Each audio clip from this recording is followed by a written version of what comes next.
And we are live. Welcome back, everybody, to episode 230. We have another great guest today. Stay tuned for our brief commercial from our sponsors.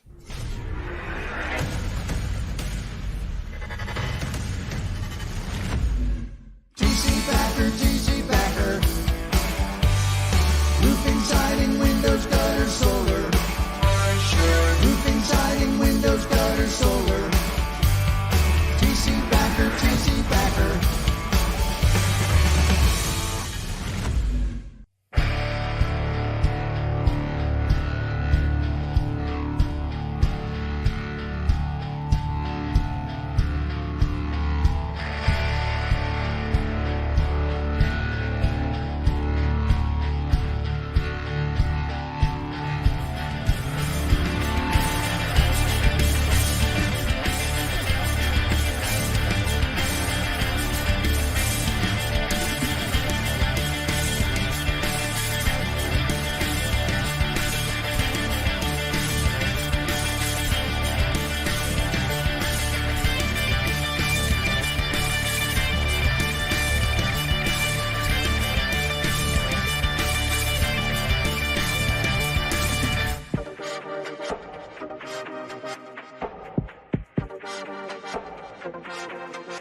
Is your lead flow down? Whether you're a company owner, office staff, salesperson, or installer, you're a roofing rock star. We help you get more leads with custom SEO, Google Ads, and a pro website.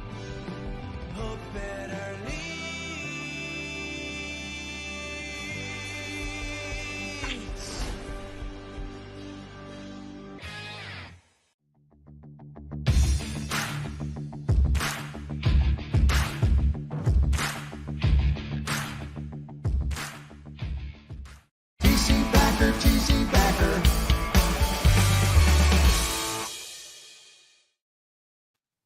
Welcome back, everybody. Happy Wednesday. Thank you for joining us on your lunch break. If that's what you're doing, Kim, you better be on your lunch break. If not, get your ass back to work. Just kidding. I appreciate you guys for tuning in every week. Thank you for sharing this to everybody back at TC Backer headquarters. This afternoon, we are in our Bluffton location, and I'm with my great friend, Mike Torrao, who's a beast, an animal. We were very fortunate to find Mike, and I believe that things happen for a reason.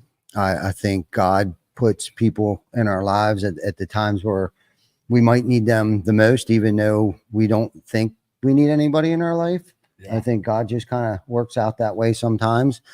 And but anyhow, we're here. Mike built a team pretty rapidly quickly. I used two words, meant the same damn thing. But anyhow, built a good team. Super excited for everything that's going on down here. So, Mike T, what's happening, brother? How are you? I'm good, man. I'm good. Just blessed to be here. Excited to be on the podcast. Going through last 11 years of sales and training and figuring out what it's about and how to do things the right way, the wrong way, and everything in between. Just excited to be able to pass on some of my growth and the things I've learned to other people and help other people and other companies and to be successful. Most definitely. So, that's what it's about. I think you touched on a lot of good stuff there, and really where I believe it starts. And we had enough conversations and have nerded out on leadership and teams and building teams. And I think we're pretty much cut from the same cloth where we're builders, right? We build things. We build people up, we build teams, we build roofs and everything in between. And a lot of that starts with you, the self-mastery, right? starts at home. It starts in here. You know, we grow ourselves as human beings. We grow ourselves as husbands, you know, fathers, all of those things. And it kind of starts there. And, you know, by us educating ourselves, whether it's by listening to podcasts, going to conventions, following people on social media, you know, at least for me, has helped build me to be the person. You know, I'm not where I want to be yet, but I'm definitely not who I used to be. So continuous education, continuously learning, being a steward of studying, I guess, for lack of better terms, is yeah, you know, it's the biggest part of it, I think, especially in today's society with Instagram, social media, all that stuff, and people see success, but they don't see what it takes to get there. And it's an ongoing, I don't know, there's an end goal, I think, for everybody kind of has, this is where I want to be. But when you get close to that spot, it's like, okay, this is not the end goal. I think it's a continuous, it's continuous education. It's, you know, the way that I put it in everything and anything. Yeah. Being a husband, being a dad, being a leader, being part of the community, it never stops. And you always have to be wanting to learn. And I think when you stop learning, you stop growing, and sitting stagnant is just not. And that's a great topic, man. If you're not growing, you're going. And Vic and I have had this conversation, I don't know how many times. You got to continue to keep growing, because if you're not, and especially, you know, what we do is not for everybody. For sure. Okay. A lot of people are like, why do you continuously do the Fearless 44? Why do you continuously keep working as hard as that you're doing and stuff like that? It's like, it's because that's in our DNA. We know there's something better out there for not just us, but those that are around us. And it's like, isn't it? I feel like it's our moral obligation to better ourselves, so then we can better those around us. Like if I was that lump on the couch every day, and Badger Coolian talks about collecting Cheeto dust in my belly button, you know, that's probably one of my most favorite lines. Like, what benefit am I going to be to you if you're continuously dragging me along out of love? You know what I mean? Like, I need to bring something to the table too. Like, I need to help level you up. I need to help push you. I need to help inspire you. Hopefully I do. You know what I mean? And Vic, you know, I see it in him. I see it in Mike Ippy. I saw it in Chris Baker, Glenn, you know, and that's by us being leaders that we are, is putting people in difficult situations, whether they know it or not. It's almost, now it's kind of like a sick, sadistic thing that I like to do, is put people in uncomfortable situations to, you know, figure it out. You're going to do good because we see something in them that they may not see in themselves. Yeah. And it's crazy because it's, obviously, you know, years ago, my goal was, you know, way different than what it is now. Right. I almost got to a point to where I was just going to work a regular job. I had lived in a townhouse. We had some cars that were paid off, and we lived a pretty decent life. Right. And then I got into sales. Right. And, I've never been a sales guy. I've been a roofer. That's just who I am, construction worker. And then I also saw what opportunities came along with that. If you just work hard, and working hard, something I'm kind of used to and always do. So I was like, well, let's see what this does. And the growth and what that looks like, is huge. And, you know, you got to continuously keep trying to get better, and growing, putting yourself in uncomfortable situations, and getting comfortable in uncomfortable situations makes being great, or at least trying to achieve greatness, pretty easy. Yeah. You know, in the grand scheme of things. Absolutely. And I'm one of those guys, and I'm a lazy dude. Yeah. Like, I would rather sit on the couch and do absolutely nothing, because it's way easier. Yeah. But like you said, what do I have to offer my family? Yeah. What do I have to offer my community? I don't have nothing really to offer anybody. Sitting on the couch. Yeah. Sitting on the couch. Yeah. And like, there's nothing, you know, what do your kids learn? Yeah. You know, what skills are you giving your children? Yeah. At the least. Like, we owe it to our community. 100%. You know what I mean? I Yeah. mean, the community, and especially let's talk about Bluffton for 1 second here. It's like Yeah. they've accepted us. Yeah. Right. The locals have it. Well, Yeah. you've been here a lot longer than I have. Yeah. But the community has accepted us. They allowed us to get a business license. The state of South Carolina has allowed us to get, licensing and all of those things. So now it's kind of like they gave us a chance. Yeah. Right. So now it's like we owe them to come in and create an economy, to offer not just a job but a career path for people. Yeah. So it's like and that's just one of many things that we owe to society in itself. But I think there's so many people out there that are trying to take advantage of society. Right. And if there's anything that we say today that maybe encourage somebody to maybe get off the couch and knock the Cheeto dust out of your belly button, it's like you owe that to your family. Right. Yeah. First and foremost, to be the matriarch or the patriarch, whatever, your man, woman, husband, wife, like we owe it to each other. We owe it to humanity. Yeah. Right. Like the country that we live in today, and I'm not going to try to get too far out in the weeds on this, but like the country that we live in today, there's so many opportunities that for us to, like, nobody said that we couldn't buy a truck, put a ladder rack on it and go out and start knocking doors. Nobody said that we couldn't do that. Right. And it's like when you were introduced to sales, because I too was a roofer my entire life, almost 30 years. I've been a roofer. Right. And that's a whole other topic that we could talk about too. But the roofing industry in general has just been so good to me. And I think, when we were writing our core values out, one of the things that we talked about is, community, faith, family. And then we took it one step further. What impact are we having on the industry as a whole? And when I talk about industry, I'm talking about distribution. I'm talking about manufacturing. I'm talking about those that work for us, our community, the community that accepted us, right? We owe it to them to turn out a good product, right? Using good products, the top end products, offering financing, all these things. Like we owe it to our communities. We owe it to our industry to change the industry and make it a better place than it was when we found it. Yeah.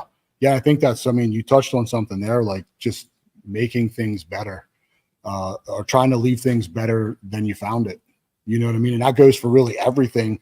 And me watching like Andy Frisella, the way that he runs his company, like they don't have a cleaning staff. Mm-hmm. That literally we're trying to leave it better than we found it, wiping sinks down. It starts with the small, minute things, right?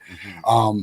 And I think industry and this industry is, even in the 10 years that I've been selling and I've been part of the roofing and construction industry for 25 years, has changed massively. Yeah. Oh, yeah. And it's in one of those spirals to where it's like, let's take it back to the way that it was, like old school, which was tough. Like when I came up in construction, it was tough. Like, dudes were tough, right? Oh yeah.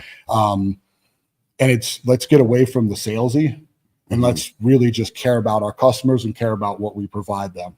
And I think that's the most important thing. And I think that's what a lot of in this industry got away from. We're going to go in and we're going to lock in deals. We're going to sell. We care about the money.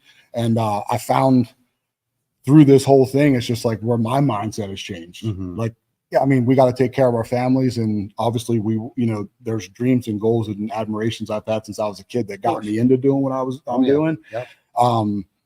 But that's not really the reason why I'm doing what I'm doing. Not anymore. No, like you may have, and I talk about this, you may have gotten into it for all the wrong reasons, but you stuck around for all the right reasons. Yeah, definitely. And I don't ever give him any really credit. I've worked with John Paramore a little bit, and man, he grilled me one day, and I've never really, my wife knows about it, but I've never talked to him about it. But he's like, what are you doing this for? And I'm like, oh man, I got to pay bills. I want a house, blah, blah, blah, the normal things. Right. And he was like, no, what are you doing? And I got upset.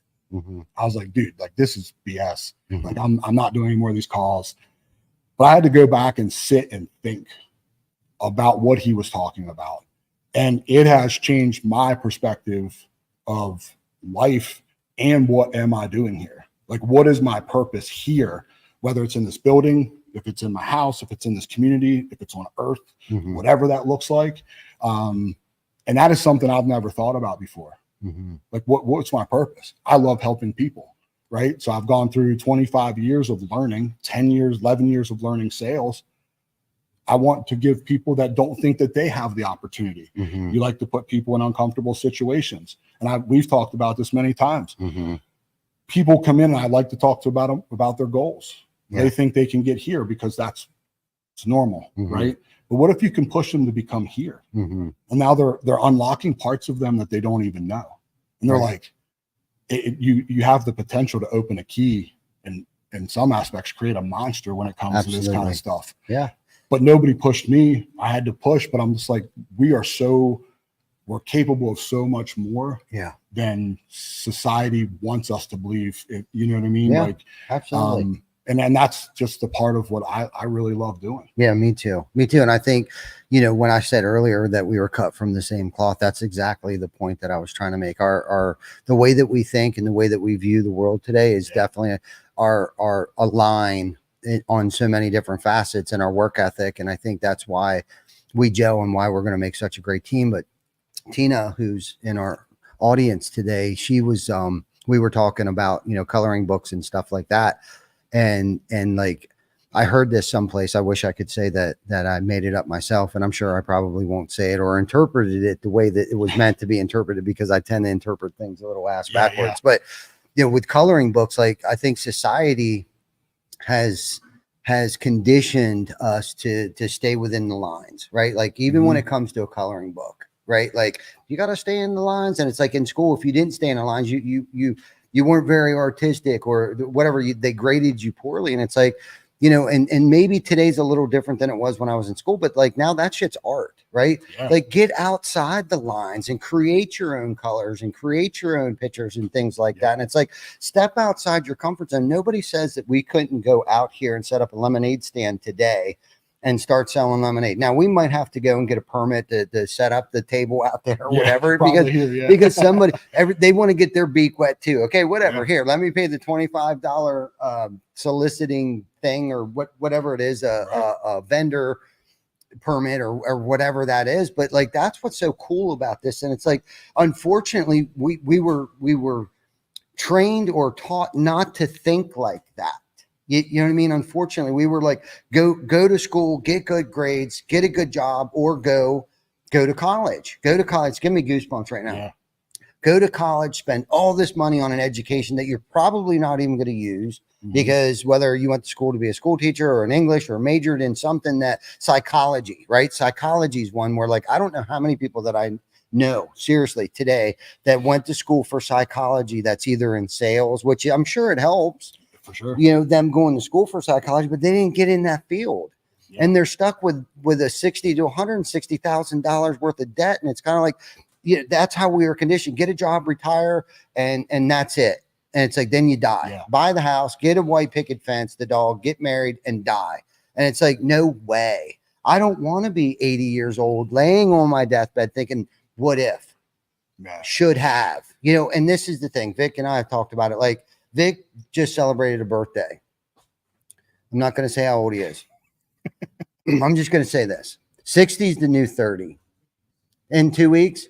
Okay, I knew it was coming up. Sorry. This the thought that counts, that I know that your birthday is close, okay? He's and I'm sure there's a lot of crazy shit going through his head right now. There's probably a lot of what ifs or I should haves or whatever. You know what I mean? I can't even imagine. I deal with it today. And it's like, you know what? I want to help you make sure, and myself, to make sure that we're not both laying in our deathbeds thinking, what if, should have been. And kudos to you for driving, and Tina, both of you coming down here to get headshots, to be the camera guy, the great camera guy that you are, and this is a great setup, by the way. I love this fucking setup. Okay. I had something different in mind. I kind of rasped him a little bit and said he was cutting corners a little bit, but that's me being me, and he gets that, and he didn't take his ball and go home and fucking boo-hoo about it either. Thank you for being my man.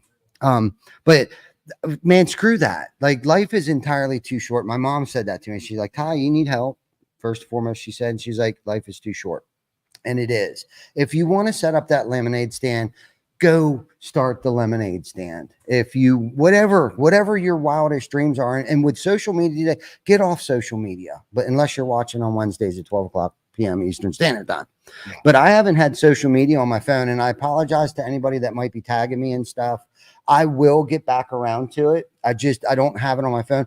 And I tell you, my bandwidth to my patience, I can tell that my patience, I'm more productive throughout the course of the day. Like I'm writing stuff, I'm writing stuff. I was able to, we're down to the final edits. I was asked to co-author in Daniel Zavatny's book that he has, me, John Scenic, and a couple other people in the roofing industry. And he's got me talking, of all people, talking about leadership in this book. And I was able to finish that. I still got to add a little piece to it. I haven't gotten around to it, but I think when I get home on Saturday and Sunday, Vic and I hopefully can get together and review it and stuff like that. Cause again, I need some help, and Vic might be able to remember something that maybe I should add in there. But anyhow, life is too short. If you want the lemonade stand, set the freaking lemonade stand up. Go to Staples, get a piece of cardboard and some magic markers, and say free lemonade for promotion to promote your newly lemonade stand or whatever it is you want to do. I think there's two main things that when you say that scare people from that, right? Yeah. One, and it didn't used to be this way, is hard work, right? Because they're like, oh, I'm going to set a lemonade stand up today and I should be Coca-Cola tomorrow. Right. Yeah. And that's the expectation, which is completely love that.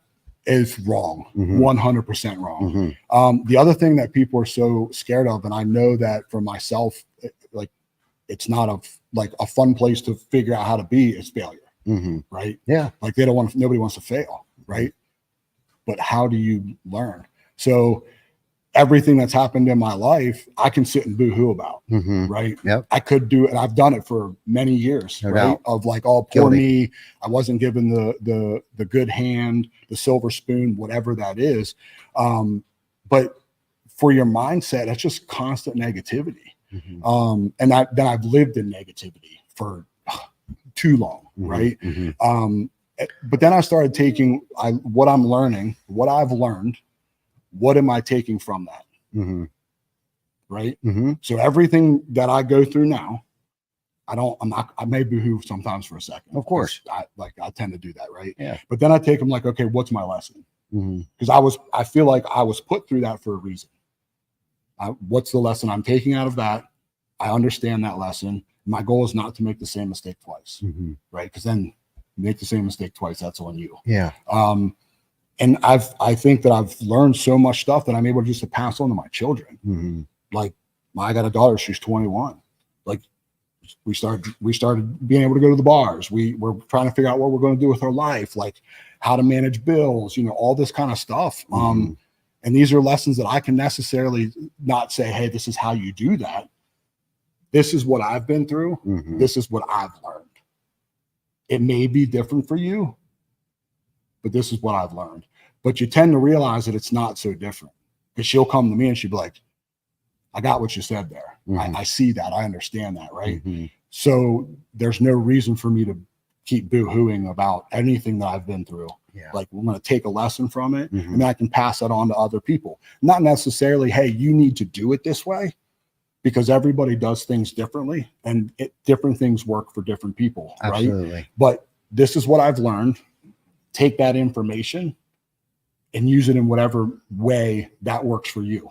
Right. Yeah. And if people start looking at it that way rather than poor me, things change. And I know for me, at least, that's where my mindset has changed. Yeah. Like I, went through, left a 10-year company not long ago, and it was like a bad divorce, and I was like, what the hell, man? Like, all the years put through, but then I was like, okay, why? What did you learn? Yeah. And I've learned so much through those times. And that was my path change now. I'm in a different direction because I feel that there's somebody or other people that need to hear what I've learned. Yeah. Sure. And I can help those people become better. It is really my goal, and that's just the way that I've learned to look at things. And it helps.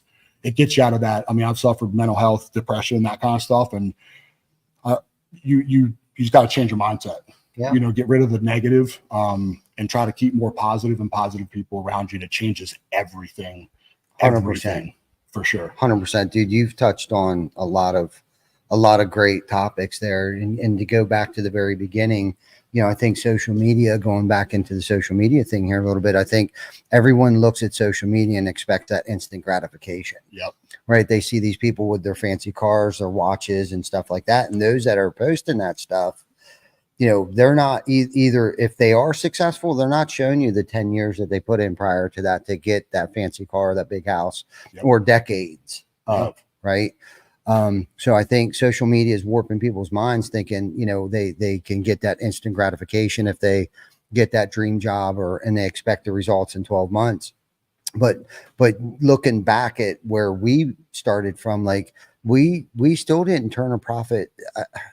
After 5 years, we were still dumping everything into the Yep. into the company and things like that. And the other things that you were talking about too is, like, you know, people don't get taught, they catch, you know, they catch it. Like, so we have to lead by example, right? Like, we can't say one thing and do something totally opposite. And it's like, that's something that I've been super intentional about working on, especially when it comes to our kids or coworkers and stuff like that, is like, you know, they're going to do what they see, not necessarily what we say.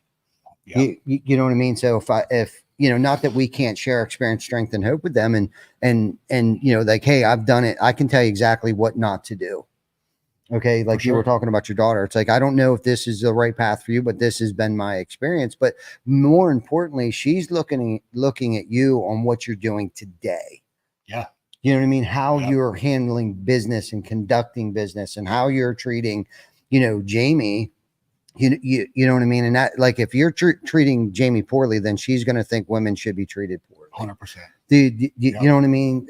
Down to our youngest kids up to our oldest kids. And, you know, I've been through that. It's like when Jacob, I was 17 years old when we had Jacob. Okay. I moved to Florida. You know what I mean? Like, I was in so much trouble. I was the worst father that a man could possibly ever. I mean, it's quite frankly, it's embarrassing, but I don't beat myself up over that, because my mess has now become my message. That's it. Right. And Jacob's old enough now. He's an entrepreneur. So going back to when I did have the opportunity, after I got my stuff together and brought Jacob into our household, which was 15, 17 years ago, maybe going back a little further than that, I started to get my life together, and those things that I tried to, you know, teach him along the way, that he was very resistant at first, but some things have stuck by me just continuously to be consistent on how I live, how I treat people, my work ethic, all of that stuff. I see that in him, whether he's identified it or not. I see it. Yeah. In him, like the hours that he puts in and the business that he's built and is building right now. You know, it's kind of cool to have him call me up and ask me questions today, or say, aha, it's taken me 20 years, but I get it now. Do you know what I'm saying? Aha moment. Yeah. You know what I mean? But they're catching it.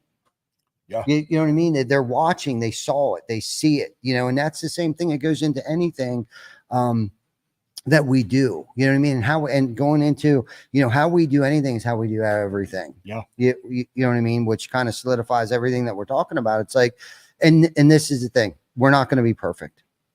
We're going to make mistakes, but it's how we deal with it when we do make a mistake. If we say something dumb, we make a bad call, whatever the case might be, it's how we deal with it today. Or do we owe an amends? Yeah. Promptly owing an amends. You know what I'm saying? Don't drag that out, because I can tell you this, I don't like to feel uncomfortable unless I'm putting myself intentionally into an uncomfortable situation. Yeah. You understand what I'm saying? So, but if I put myself into a very intentional, uncomfortable situation because I may have said something stupid to Vic earlier, like, hey, I think you're cutting corners. Well, I may have said it in a cute way that I'm sorry for, but he gets it and he knows me, but I'm not going to use that as an excuse. Well, Vic's got thick skin, so I can treat him like shit. Right. Either it's that, hey, it looks great, you did good, and it probably looks a hell of a lot better and a lot less little work for the amount that you drove here with Tina, disrupted the entire household. They got 3 cows or dogs. They look like freaking cows. Yeah. But dogs that, I mean, I don't even know who the hell's watching them. But the point is, you know, I was wrong. Yeah. I was wrong, you know, and I owed him an amends. Like, dude, it looks fucking great, bro. Yeah. Thank you for driving here. Like, let's not forget that he drove 12, 14 hours to get here just to take headshots that he could have did any given time. Shit, he could have had you do it. Just send them to me. Take a quick snapshot on your phone and send me some headshots of the team. But no, he drove down here. He set the studio up in your beautiful office here. But anyhow, I don't even know where the hell I'm going with that. When wrong, promptly admitted it. Yeah, I think that's the biggest thing. I mean, you kind of, I've always put that in with put your ego aside, right? And get the ego out of it. And when you do stupid stuff, and you're going to, and I'm huge. I run on fire at a high level, like on fire all the time, and I tend to sometimes not think before I say something. Mm-hmm. Unfortunately, Jamie's usually the brunt of that, just because of our conversation in our home. But there's times where it's just like, my bad, man. Like that was my fault. And it's not, it used to be like when I was young, a sign of weakness, right? Yes. You don't want to be weak. You got to be the man, but it takes more of a man to admit when they were wrong. And, you know, kind of going back to what you said about our kids and things like that, it's repetition, right? And consistency. Yes. And it's funny because like learning more about business and how to grow things and become better, there are 2 words that are used very often, and you can use them in so many. I mean, sales teams, sales in general, working out, your lifestyle, it all is the same kind of deal with the repetition and the consistency, consistency is hard. Yeah. You know, some people, discipline, having the discipline to remain consistent, you know what I mean? And then like sales with me, learning my pitch, the way that I sell, right? It's not the same every single time. I kind of read the customer, right? Yeah. And I go with their flow, and I just kind of roll it, that direction. But when I go meet a customer, I'm almost saying the same thing every single time. And I've gone and like talked to people, and I'm kind of over here thinking about something else because the repetition, it's muscle memory. And it takes only repetition to do that. And I think that's what makes some of the great salespeople and great people that I've kind of run into and watched their podcast great. You don't become great tomorrow. You know, some people get to great faster. Right. In certain areas because they just have that thing. I know when I started sales, I was not anywhere close to the best salesman. And I knew that, and I had to accept that. And that was, you said, of not being perfect. And that was something for me that was difficult. Why I could look in the mirror and accept that I wasn't perfect. Why am I not perfect? And then I know that you get into this boo-hoo, poor, woe is me type of deal. But I've come to accept that I'm not going to be perfect at anything. And when I make the mistakes, it's okay to make mistakes. But kind of man up on those mistakes and say, hey, my bad, man. That was my fault. And I think there's more respect in that than jamming your ego in there and be like, I wasn't wrong. And of course, husband and wife, I wasn't wrong. You were wrong. Absolutely. But it's just, I mean, I know when I'm wrong. And I'm just like, my bad, man. Like, sorry. And it's huge. I think after bumping your head so many times and seeing where we play a part in so many different things, especially getting back into like the negativity thing, being negative all the time, only negative things can happen in your life, right? Because if you have that negative train of thought all the time, like things aren't even going to be good enough, even though they're great things that are happening in your life for some reason, because you're continuously thinking negatively, it still just isn't good enough. And who wants to be around negative people all the time? And it's like, I've gone through those dark periods too, where it's like, nothing seems to be going right, but really what it was the 6 inches between my ears that was messed up. It was my thinking, my mindset. And you touched on mindset earlier. When we've talked about mindset, like everything has to do with mindset, right? If I'm looking at myself in the mirror, asking myself the question, like, why aren't I perfect? That could be a good question. for yourself. But if you get stuck in that, like, okay, and accept the fact that I'm not perfect and it's okay, I'm going to sit on the couch and keep eating Cheetos. Yeah. That's one thing. But if you're like, okay, well, why am I not perfect? That's a great question to ask yourself. But it's like, okay, now that we've identified I'm not so strong in this area of my life, but I really want to be, that just means that I'm going to have to work harder. You know what I mean? When I got into sales too, right? Like when I came off the roof, and yes, I may have had the gift of gab and being able to read people and things like that, but they're all skills. And a skill is something that you actually get to work at, and you have to work at if you want to be better at something. And if you want to be better at it, unfortunately, I was that guy in school that, man, people could sleep during school and still ace that test. Yeah. Right? Like I wasn't that guy. I had to stay after and ask questions. Unfortunately, I didn't stay after, but I'd have to work harder at it just to get like a C+ or a B-. Yep. Right. And I know that about myself, especially when it comes to certain areas. Some things I can pick up very quickly. Yep. Other things I can't. I have strengths, I have weaknesses. But if I'm weak in an area that I know that I need to excel in, okay, then I gotta order the book. I gotta watch the podcast. I gotta take certain actions in order to become better at something. And typing was one thing that I wasn't very good at. I'm still not very good at. But the more that I do it, if I spend 15 minutes a day doing it, right, opening up my laptop, replying back to emails, at some point in time, I'm going to get better at writing emails. I'm going to get better at typing in general and learning the keyboard and the different things that the keyboard does and stuff like that. I'm not good at it, but you know what? Tam is. Yeah. And putting the ego down and asking Tam, right, who's recently become my assistant, she's got a lot of strengths that I'm not so good at, and to humble myself enough to know that, but surround myself around that person that I can be educated at age 47, right? I need to surround myself around 23-year-olds that grew up in a classroom that had laptops, that had MacBooks, that had these things. We didn't have it. We had one computer for the entire school. Yeah. I didn't grow up with Excel spreadsheets. Right. I didn't grow up with, Google Drive. I didn't grow up with these things. So and I know that I need to be better at it because that's what the company's using today. Yeah. So I need to educate myself in certain areas so I can participate. You know what I mean? And if somebody's got a question, maybe I can answer it, hopefully half-assed, but if I can't, I at least know somebody that can answer these questions. But yeah, the negativity thing, it just, not that we can't get in a funk, but we got to learn how to get out of that funk quicker. Right.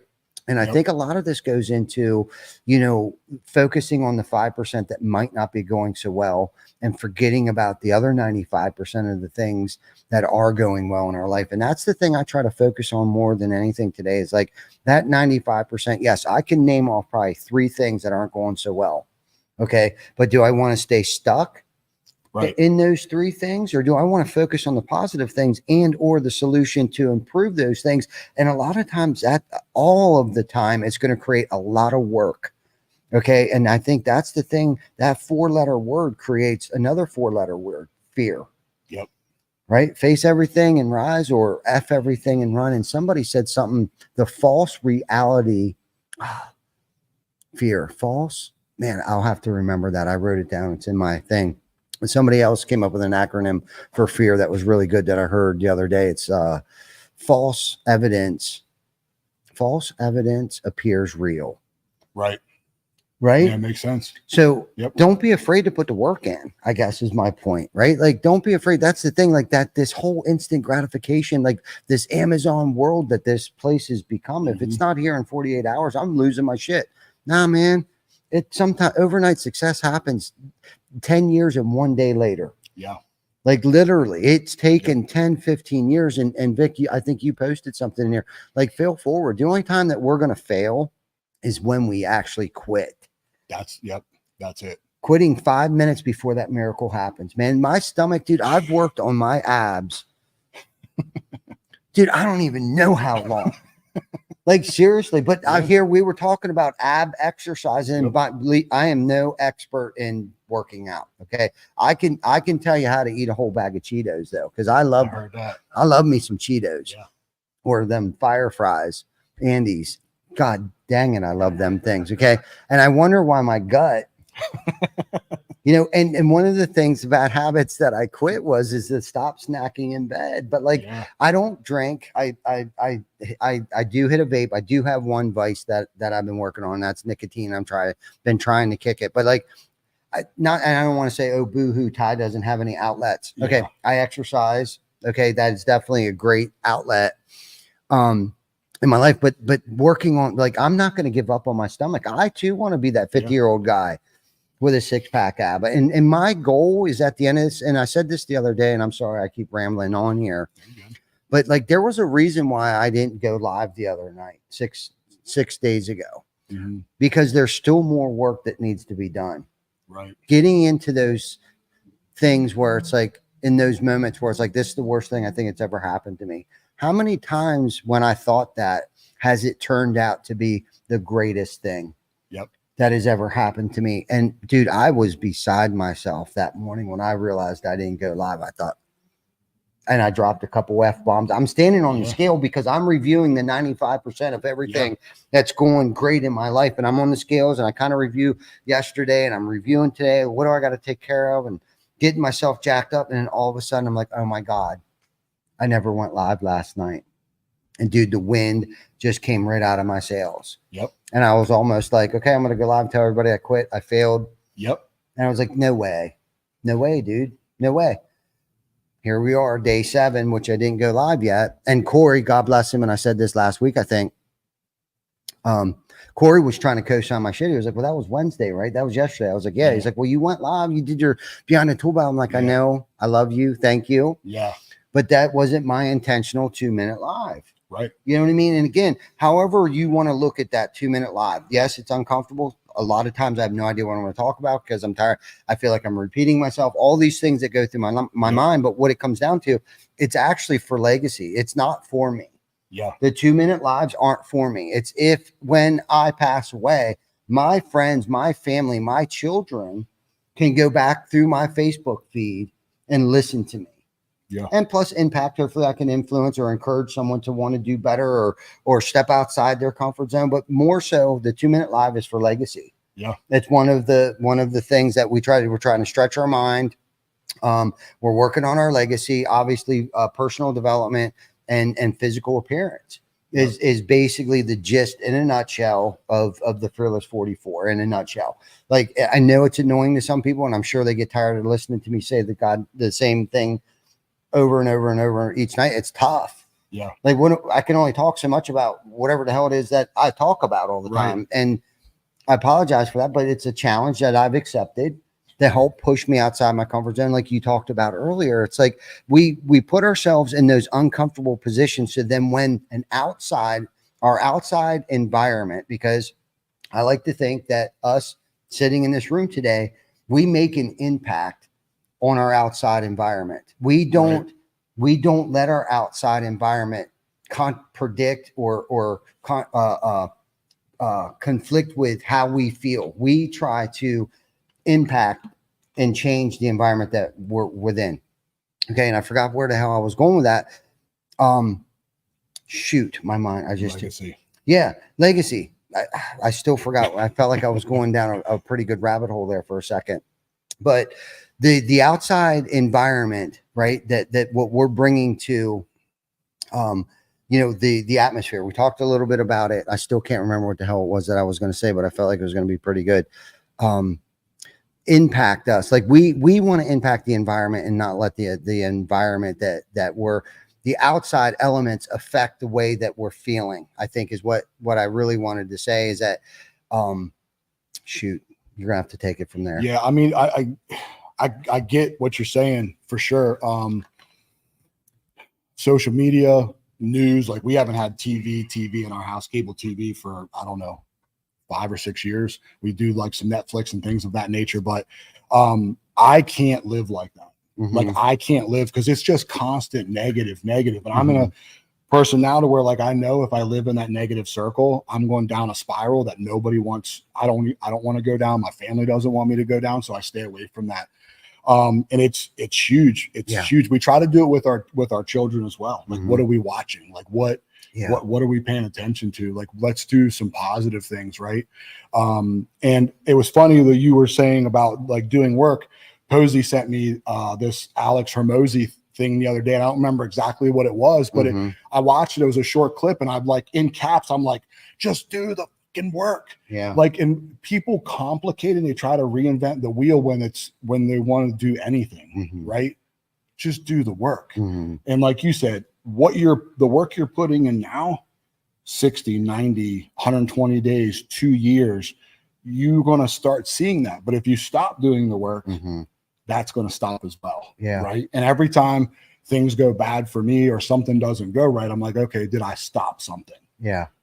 Like, what work did I stop putting in? Whether it's work on myself, whether it's work here at the office, whether it's work, whatever it is, what did I stop and what do I need to keep going with? Yeah. You know what I mean? For sure. And letting the outside influences, like you said, just don't even, pay attention. Don't pay attention. I think there's certain things you have to know. Like, we got to kind of know what's going on in the world a little bit, right? To prepare for the future. But you can't let 95% of the constant crap ruin your whole life because it's just crap. It doesn't make a difference. And I feel like that's what it's kind of put there for. Yes. And you got to get outside of that to know what you can really accomplish. Yeah. Like, for real. I love you know that. what I mean? Like, yes. It's the biggest part of, if people start to realize what they're actually capable of, things in our whole world would just change, open up, like, ridiculously. Yeah, for sure. And I think what I was trying to get to, alluding to, is that there was a reason. It's like the work that you're putting in today is preparing you for the work that's about to come tomorrow or 3 weeks or 6 months from now, right? And putting ourselves in these uncomfortable positions now and stepping outside of our comfort zone is really only preparing us for those outside elements that this is where I was going with this, that may, like, there's things that are just out of our control. Yeah.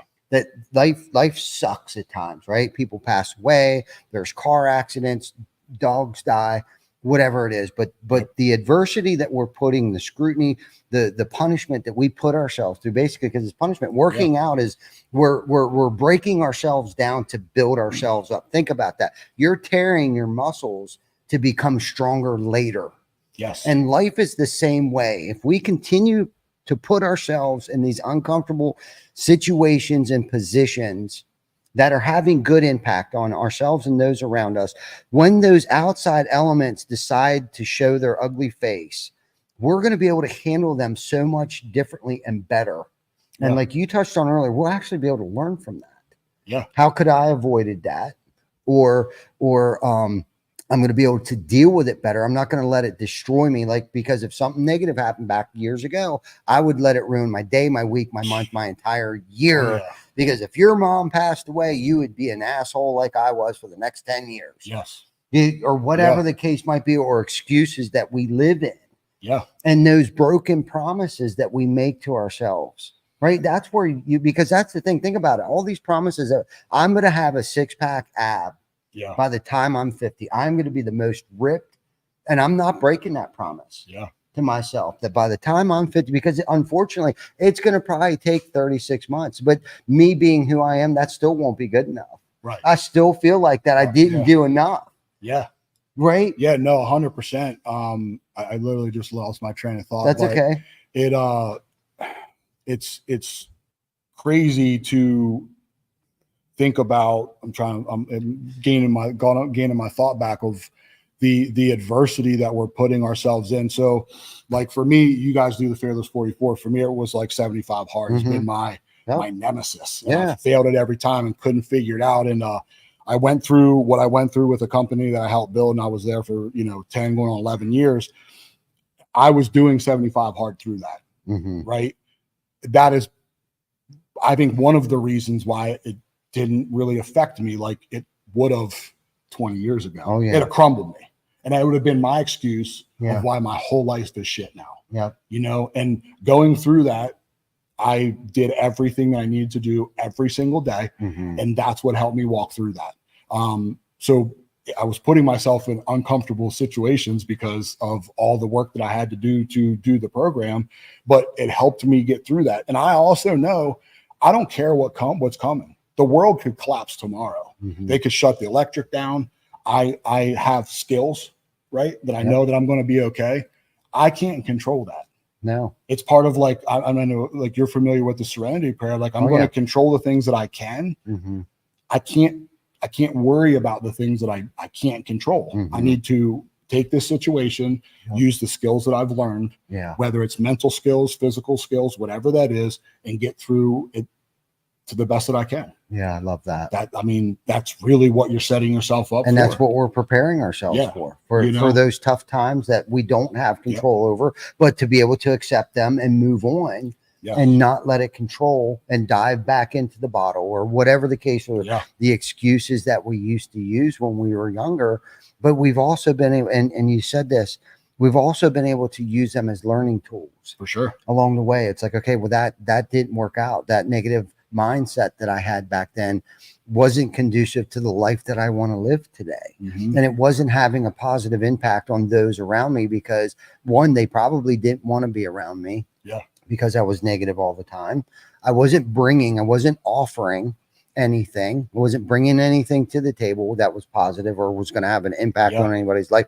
And the bottom line is, and we talk about this all the time, it's like, our purpose is to live with fulfillment. And where does fulfillment come from? It's anytime I do something for somebody else is where I feel like I get my greatest fulfillment, whether it's for my family, whether it's for those that I work with, somebody in the community. Dude, that's where I feel most fulfilled. And the craziest paradox about this is that that's where it 10x's the quality of my life. And I'm not just talking monetarily, but like my headspace, my bandwidth, the energy, physically and mentally, that I feel so much better.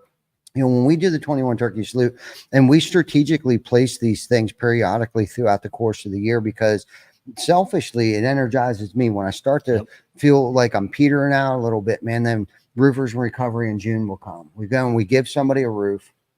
Okay. Even though we're supposed to charge them for it and give our profit to Roofers in Recovery, we turned it into a twofold deal. Right. We give somebody a roof that needs a roof that can't afford the roof, and then we give all of if it's a $15,000 roof, we give it all to Roofers in Recovery, right? Yeah. And I'm okay with. I don't know who it's going to impact. I don't really care. I don't need to know. Doesn't matter. I just know that person that needed a roof got a roof, and that because I know what it costs them, and so we send them what it is. Yeah. And that way I just know that one individual, that impact, because then that ripple effect, if that person gets it, and then the ripple effect that person can have on the people around them, hopefully, so they can become a better person, better dad, better father, better employee, whatever the case might be. That's where I feel most. That's what life, that's the silver bullet to success. Success doesn't mean money. Success doesn't mean all of these monetary things, the watches, the shoes, the cars. That becomes stress. Yeah. Those things. It seems like the more money you make, the more stress there is. I mean, it's just more problems. And that is no exaggeration. It seems like then you just need to make more money to cover the expenses and overheads and all that stuff. Okay. Unless your intentions is to have a bigger impact on people, but then it doesn't become so stressful. Yeah. And it doesn't. Have you seen me freak out? Like, why aren't you? Yeah. Yeah. And I'm not trying to put you on the microscope or Greenville. Yeah. Like, I didn't lose my shit. Could you imagine if I lost my shit and panicked because of things that may not be going according to plan or under the time that it should have happened? Dude, look what you've done already, Andrew. Yeah. But that kid, right? That's you. Yeah. I mean, and I mean, just kind of piggyback on what you said there. Like, that's whenever I've hired and ran sales teams the wrong way for a while. Right. 100%. And I was like, I have to, if I'm bringing somebody into my space, right, I owe that person to level them up. Right. I don't care about I don't care about my level. I have goals and dreams and stuff that I want. Yeah. The cars and stuff are on there because that's what I dreamed about as a kid. And I've learned that you need to do those for that purpose, and then you can get rid of those things.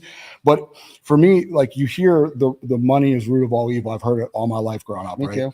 And the money, if you're rich, you know, you're a piece of shit, blah, blah, blah, whatever. And I really grasp the concept of what that means, right? The money can be the root of all evil. Look at where our world is, right? Yeah. But then you look at these guys that are millionaires and billionaires, and look at what they do for society. Yeah. Right. Because of these are the things that need to be done. Right. So there's definitely two folds to what that looks like. 100%. And that's what has changed once I realized what my purpose was, mm-hmm. and it changed my mindset on money. Right. I know the things that I am working towards are going to come. But I need to level everybody else up around me. And if you're not willing to level yourself up or help, at least meet me halfway. I understand that. But everybody here, like, we're gonna level up. And we're gonna make them better. Mm-hmm. You know, and in turn, that's just gonna put me to where I need to be. And my impact is I love to help people push past the boundaries, you know, and people that are less fortunate. I was at a point in my life where I was less fortunate. Right. So if I have the opportunity to help those people, that's my duty. As I don't really call myself successful, but the success that I've had, it's like, why are you giving the bum $50? You don't know what he's going to do. He may go to the bar. That's not for me to decide. You don't know what that does. But that $50 could have been the break they needed. 100%. And that's not for me to decide. Oh, right. You're homeless. You're going to go put it in your veins, or you're going to do whatever. That's not on me. That's not my place to decide that. You know, especially the holidays, I'm a sucker for it, man. Me too. But you just don't know what that's going to do. If I can impact one person, mm-hmm. I'm like, whatever. I may have impacted with $50. You could end up impacting 1 million people. And it also brings, lets people know that there are good people out there. Absolutely. Do you know what I mean? And that just brings hope. Into that person. Oh, there are still good people. It's not what it's not what you see on the TV or social media, or anything like that. And I think that's huge. And I think that's what our society as a whole, mm-hmm. family, community, business, I think we all need. Most people just want to know that you care. Right. And with, like, I know my team or any team that I'm a part of, like, I genuinely care. Mm-hmm. I care about, when you sign on to me, your family signs on to me. If you can't pay your bills or you can't do these things, that's a failure on my part. You know what I mean? So like, I co-sign, I'm signing that with you. I'm going to help you, you know, at least learn as much as I know, mm-hmm. but I'm never going to cap out, because I'm going to continue to keep learning and continue to keep getting better, mm-hmm. so I can keep continuing to bring people with me and level people up as well. And that's really my whole mindset, and that's where it's at. Here. That's where it's at. That's where it's at. Continuous education, continuous learning, continuous growth. Right. I mean, because like we said earlier, I'm not who I used to be, but I'm not where I want to be yet either. And that's a good mindset to have, that I do know there's a lot more that I have to learn. And one of the reasons is so we can continue to keep leveling people up. 100%. You know, keep bringing them up. And like you said, it's tough. You know, if you can at least meet us halfway, right? Well, we unfortunately, we're going to have to, I hate to say this, but cut ties and focus our time, energy, and resources on those that want it. You know what I mean? But you got to put the work in. We can't just keep giving and giving and giving and giving and giving. And I'm not saying you don't give the less fortunate guy on the street a $50 bill. I'm guilty of it too. I'm a good tipper. I tip good. Probably ridiculously. And it's not because, hey, look at me and this is the size of my job. It's not like that at all. Especially in the hospitality industry. I grew up in the hospitality mm-hmm. industry. I watched it kill my mom. I know the amount of hours that waiters, waitresses, bartenders, cooks, chefs, I know what goes on and how hard it is, especially dealing with the general public and the hours and the amount of time you spend on your feet. I respect that. I respect it. And this is the other thing too. It goes into sales. Like, did they add value? Right. The waiter, whether they know or not, bartenders, they're salespeople. They should be working for tips. For sure. Right. Because we know their paycheck's probably not cutting it. You know what I mean? At least in the state of Pennsylvania, I think most waitresses make like $2.35 an hour, something like that. So like they're working for tips. And I'm not saying I tip based upon if it was a horrible service. Yes, if it was horrible service, but that's up to me to bring it to their attention. Like, hey, I don't like something. Right. Right. Maybe they don't know. Maybe they don't know they're doing You something can't wrong. change something if you don't know. Yeah, exactly. But I tend to tip well because I know what they're doing. I know what it's like to have to suit up, show up, clock in, clock out, all these things, and the amount of hours to make $2.35 an hour. Here you go. Here's a $25 tip. I know Right. my meal was only $75 or $50 or Yeah. or whatever it is, but and I don't even say here or wait around for it. I try to like hide it. Like the Yes. other day, I think it was yesterday. The guy didn't know I paid because I didn't want it sitting. So I put it under the receipt, Mhm. stuck it in the clipboard, and we walked out. And he was kind of looking at me weird, like kind of like, "Hey, where are you going?" Yeah. Because my credit card wasn't, or the cash wasn't on top Yeah. of thing. Because I didn't want anybody to know. I Right. wanted him to be able to go back because I don't know if he's got to split it. Yeah. For You know sure, what I mean? right? And maybe if I could sneak one in on him real Yeah. quick, like here, Yeah. keep the 20 for yourself. Yeah. You know what I mean? I was like, Mhm. no. And I kind of hand gestured and he looked up. He was like, oh, okay, thank you. Yeah. And I left before because I didn't want to see him feel awkward or anything like that. So I Yeah. just kind of left. But I'm sure when he got inside and he looked at it, hopefully it made his day because we don't know Yeah. where anybody's at in their world. He might have needed that $20 bill to put gas to get to work for the rest of the week. Who knows? Yeah. And if you were given that opportunity to be successful, right? You were given the opportunity by the grace of God. Like you need to do something with that, right? 100%. It's not just a flex. It's not. I No. know a lot of guys. Like I remember when I got my first Rolex, Mhm. I didn't wear it. I was embarrassed. I was like, because I didn't want to be this Yeah. looked at like this egotistical guy. Yeah. And it took me a long time to like, they're like, dude, where's your watch? And I'm like, I'm Yeah. I'm under the table with it and things of that nature. Yeah. Because of like, I didn't want to be foreseen. There's, I know guys that drive Lambos and things of that nature. And the greatest thing to me is like, we love when we go somewhere Mhm. and they let the little kids in, right? They let a little kid in, start the car up, do these things, being able to tip, big. I know, like, sometimes during the holidays, like if we order food or we go somewhere, like I'll throw somebody up, 100, Yeah. like, or whatever. And it's not a flex, Yeah. right? It's not look at me, right? Mhm. It's a, hey, I don't know what your situation is, Yeah. but this could possibly help you. And maybe that person doesn't need it, but maybe somebody they know does. 100%. Right. And now they're able to help that person. Yeah. Right. And that is, I think anyway, is the key to success. Yeah. Hard work. Yeah. And then when you have the opportunity to help people, whatever that looks like, Mhm. make sure you do your best to help that person. Yeah. And we talked about meeting halfway. And the funny thing, like where I learned that was through addiction. Yeah. Right. Like if when I'm an addict, if I'm not ready, Mhm. bro, I'm not, you can't tell me anything. No. But when I'm ready, I change that. Mhm. Right. And Yeah. that's where in my head where I'm like, all right, we need to, if you're willing to put in as much work as I am, I got you. Yeah. Right. I got you. Yep. If you're not willing to do that work, there's not a whole lot that I can do for you. Yeah, you're not ready. But when you're ready, Mhm. come see me. Yeah. Because I'll help you in whatever facet that I'm able to do. You know what I mean? Yes. And that, like, everything that we're talking about, and it's crazy that you learned those things Mhm. through one of the hardest times of my life. Oh, absolutely. Right. Yeah. Like it's weird how that stuff works. Well, and that comes with empathy too, because Yeah. I've experienced it. So you sympathize for someone, right? And it's like, what that feels like, man. And Yeah. and if you go back and it's like, that one person just gave me that one break. You know what I mean? And I'm hoping to be that person to give that individual that one break that they needed, that one shot, that one Yep. grasp at something. Like, if I just would have gotten that, that $50 bill at the right time so I could work an extra 3 hours that week or whatever the case might be. Yep. You know what I mean? And it's like, I don't know how many times people have given me chances, but it was that one time.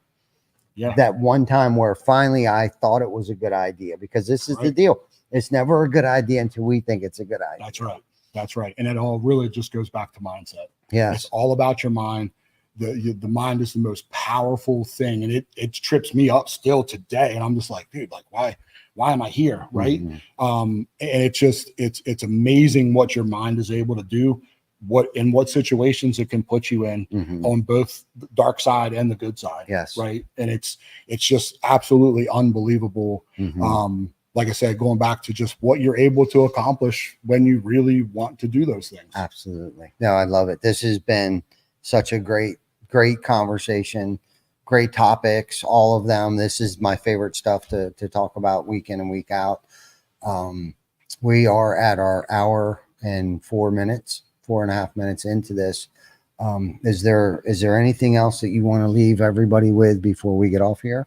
Little nugget you want to drop? Yeah, I mean, really for me, it's just get out of the mainstream, man. I know we've all had dreams as we were little and growing up, and I want to accomplish these things, right? And now is the best time to do that. It doesn't matter what it is. It doesn't matter how old you are, where you are in life. Start today. Right on. And it's going to take work. But as long as you're willing to put in the work, you'll get there 100%. It'll happen. Just don't ever give that dream up, whatever it is. And I know it sounds cliche, but it's the truth. It is. And I think it's all of us sitting in this room today is a perfect example of you got to put in the work. Don't give up on your dream, put in the work, and don't be afraid to color outside the lines. So with that, you guys have a great afternoon. We will see you next week for episode 230.